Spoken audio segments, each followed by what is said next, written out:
My name is Chelsea. I'm 21, and this is something I've never disclosed to anyone.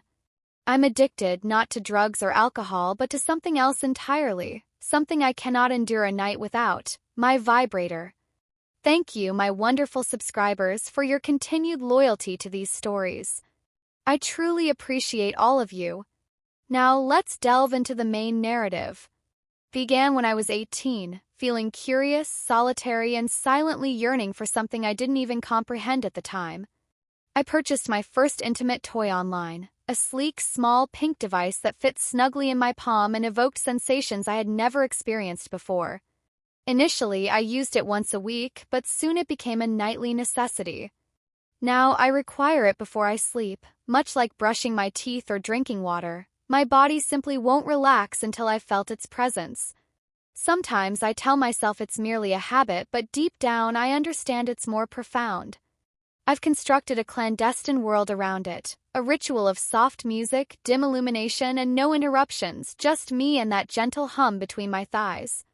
I know precisely how to touch myself, where to apply pressure, how to arch my back, grinding into my pillow, whispering unspoken words. When it's over, I lie there in silence, feeling satisfied, guilty, and utterly alone. I never revealed this to anyone, I couldn't. It was my secret, at least until he moved in. His name is Jake, my mother's new husband. She met him on a dating application, and within weeks, he was in our residence, seated on our sofa, drinking from our mugs as if he belonged. Initially, I detested the concept. I had no desire to welcome some unfamiliar man into our lives, especially not into my personal space. But then I saw him. Jake wasn't what I had anticipated. He was dangerous, not in a frightening way, but rather the kind of peril that causes your thighs to clench without warning. Tall, broad-shouldered, with a deep voice and a jawline sharp enough to cleave glass, he had salt and pepper hair that made him resemble a charismatic actor from those forbidden romance films. And then there were his arms, sculpted, powerful, veins subtly visible, just enough to ignite my imagination. I began to observe him from the hallway when he exercised in the garage, shirtless, sweat glistening, muscles rippling. I knew it was improper, yet I couldn't resist. I started envisioning him during my nightly routine, his arms immobilizing me, his rough hands gripping my waist, his voice murmuring lewd phrases in my ear. My small pink vibrator began to mimic his presence, feeling larger, firmer, more intense. And then came that night, the night everything transformed. I was deeply immersed, my legs spread wide, the toy vibrating between my thighs, my eyes closed, my back arched. I whispered his name before I even realized I was doing it. Jake! Then I opened my eyes. He was there, standing in my doorway, watching. And the most unsettling part? I didn't stop. The air in the room felt dense, charged with an unexpected sensation, desire. Jake remained, his hand clutching the door frame as if restraining himself. His gaze never left me, not even for a fleeting second, and I didn't avert my eyes either. Perhaps I should have. Perhaps I should have turned away, feigned a mistake, but I didn't, I couldn't. My body betrayed me as I continued my movements, the vibrator's hum sending electric impulses through me. I could feel my pulse quickening in my throat, my chest rising and falling, but it was his eyes, those deep gray eyes, that truly captivated me, stealing my breath. They were ravenous, not merely curious or shocked, but hungry. I had expected to feel humiliation, shame, but instead I experienced something else, something perilous. My core tightened, and that familiar ache between my legs intensified, stronger than ever. Jake stepped forward, his broad frame obscuring the light from the hallway. He said nothing, yet I could discern his chest rising and falling just as rapidly as mine. He was battling himself. "You shouldn't be here," I uttered, my voice trembling, unsure of what else to say. He didn't respond immediately. Instead, he simply observed me, his gaze lingering on the motion of my fingers. It was then I realized I hadn't ceased. I had persisted, continuing to press the toy deeper, allowing it to thrum against me as if inviting him in. Suddenly, the gravity of it all overwhelmed me. What was I doing? This was my stepfather. This was wrong, wasn't it? But my body disregarded such thoughts. It craved the tension, the illicit thrill of his proximity, even if only through his gaze. I felt like a string drawn taut, on the verge of snapping. I gasped, my movements slackening as I neared the precipice. Then Jake spoke. "Tell me to leave, Chelsea," he said, his voice low. "Tell me to leave, and I will." My breath caught. I understood what he was proposing, an escape, control. Yet somehow I didn't wish to seize it. I was breathing heavily now, my fingers still guiding the toy along my skin, but my thoughts were no longer fixed on the device. They were on him, on Jake. I slowly lifted my head and met his gaze, and that's when I perceived it. The longing in his eyes, the same hunger I felt within myself, the same profound, desperate need. I don't want you to leave," I whispered, barely audible. His expression shifted, his lips parting as if to speak, but no words emerged. He simply advanced, one deliberate step after another, until he stood beside my bed. His musky, woody, intoxicating scent enveloped me. For a moment, I imagined he might touch me, might draw me into his embrace and complete what I had initiated. But instead, he halted mere inches away. We were close enough that I could perceive his warmth, the heat radiating from him. I could feel the weight of his stare upon me, almost a physical touch. I couldn't help but squirm, shifting my hips against the sheets, the profound ache within me nearly unbearable. "Chelsea," his voice was soft, barely a murmur. "Are you sure you want this?" I wasn't certain, but all I could contemplate was how intensely I desired to say yes. "Yes," I breathed, my hands still moving, my body pleading for more. "I'm sure." And with that, he did the last thing I anticipated. He reached for the hem of his shirt and slowly, deliberately, pulled it over his head.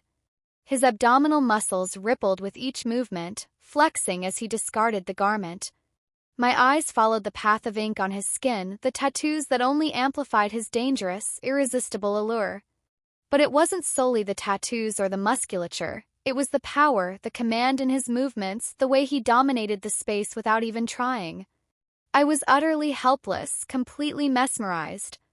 I couldn't help but envision how it would feel to have him pressed against me, his body engulfing mine, possessing me in ways I had never even fantasized. Then he looked at me, his gray eyes dark with longing, and inquired again, "Are you sure?" This time I didn't falter. "Yes, Jake, I'm sure."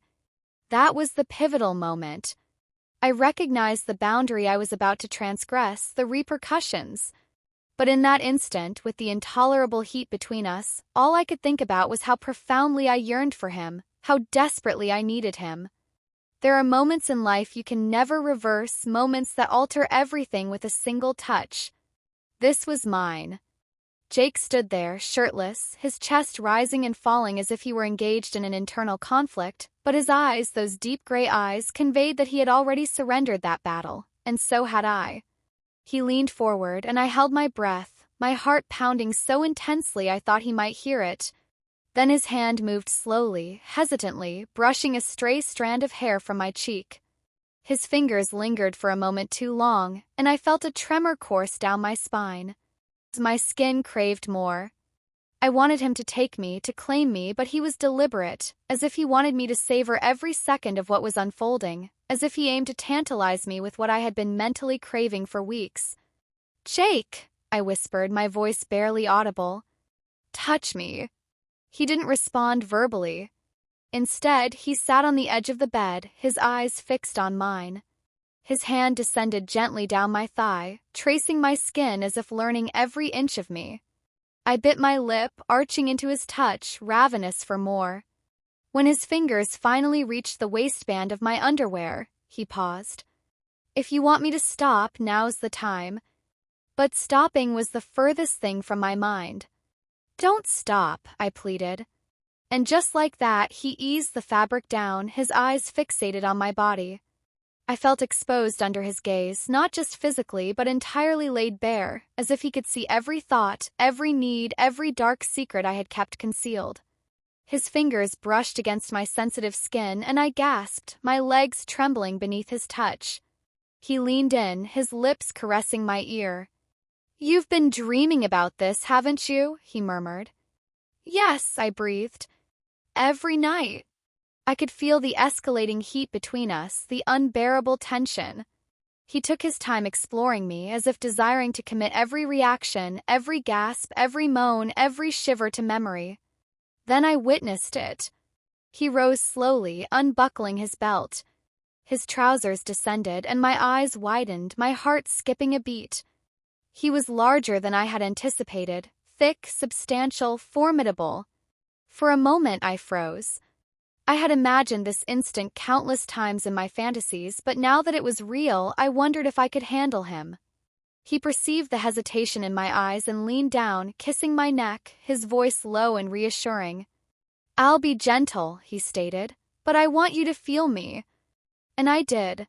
He moved between my legs, guiding himself with one hand while the other cupped my face. His eyes locked with mine as he pressed forward, slowly, cautiously. I gasped. The stretching was intense, almost overwhelming. My body tensed. "Relax, baby," he murmured, his thumb stroking my lips. "Let me in." I tried. I closed my eyes, concentrating on his voice, his touch. Inch by inch, he filled me, deeper than anything I had ever experienced. I moaned, an involuntary sound. Pain was present, yet so was the pleasure, intertwining, sharp and sweet. When he was fully inside me, we both paused, breathing heavily. "You feel incredible," he groaned. I clung to him, my nails digging into his back as he commenced his movements, slow, deep strokes. Every motion sent shockwaves through me. I felt full, stretched, possessed. It was wrong. Every aspect of it was forbidden, yet it felt so profoundly right. His lips found mine, hungry and desperate. His hands gripped my hips, drawing me closer with every thrust. The headboard struck the wall in a steady rhythm, making the room feel smaller, hotter. "Jake, I can't," I gasped. "I'm going to." "Let go," he whispered. "I want to feel you come." And I did. My body tensed, then erupted with heat and pleasure that left me breathless. I cried out, holding on to him as if I were plummeting. He followed seconds later, his grip tightening, his groan low and deep against my neck. When it was over, we collapsed into each other, our breathing ragged, our bodies intertwined, our minds reeling. We remained silent for an extended period because we both understood there was no turning back. Started with my vibrator. Now I cannot endure a night without him, Jake, my stepfather. Even uttering his name in my mind sent shivers through me. What we did should have instilled shame, but instead it fueled my hunger, my addiction. Every time he passed by, every time I heard the resonant sound of his voice in the adjacent room, I craved him. I needed him like air. After that night, everything altered. Our touches were no longer accidental. Our gazes lingered longer. We discovered ways to be alone, to discreetly navigate around my mother, like two clandestine lovers embroiled in a perilous game. But it didn't feel like a game, it felt like survival. Jake began coming to my room late at night, quiet and careful. Sometimes he would simply lie beside me, his large hands sliding up my thighs as if I were feigning sleep, only to surrender to his touch the moment his fingers located my sweet spot. Other nights, he would rouse me by whispering obscenities into my ear, his body already firm against mine. He relished teasing me. "Tell me what you need, baby girl," he'd utter, and I'd whimper, desperate for him. "You, please, Jake. I need you every night." With him, each night became another layer of obsession, another memory seared onto my skin.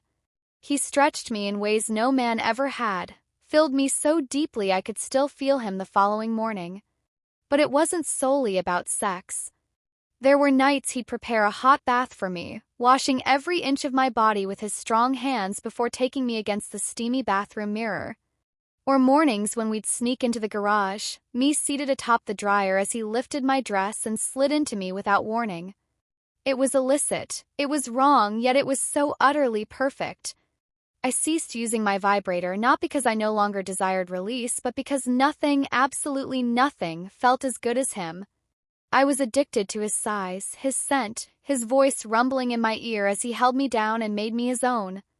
One afternoon, I returned home early and found him in the living room, sweat glistening on his chest as he fixed something, his shirt off. My eyes devoured him. He looked up and smirked. "Miss me already?"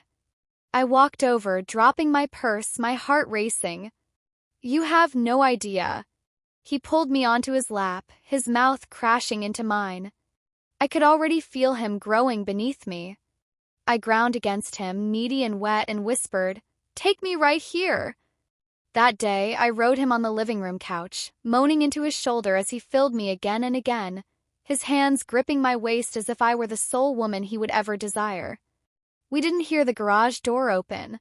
My heart nearly stopped. My mom. Jake pulled me off him, tossing a blanket over us as I scrambled to adjust my dress.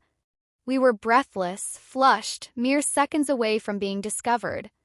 That was the day we realized how reckless we were becoming. But neither of us ceased.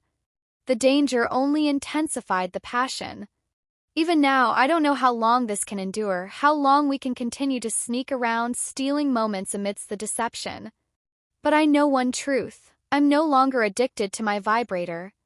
I'm addicted to Jake. His scent, his skin, his thick, hard length that utterly consumes me every time. And deep down, I know he's just as addicted to me.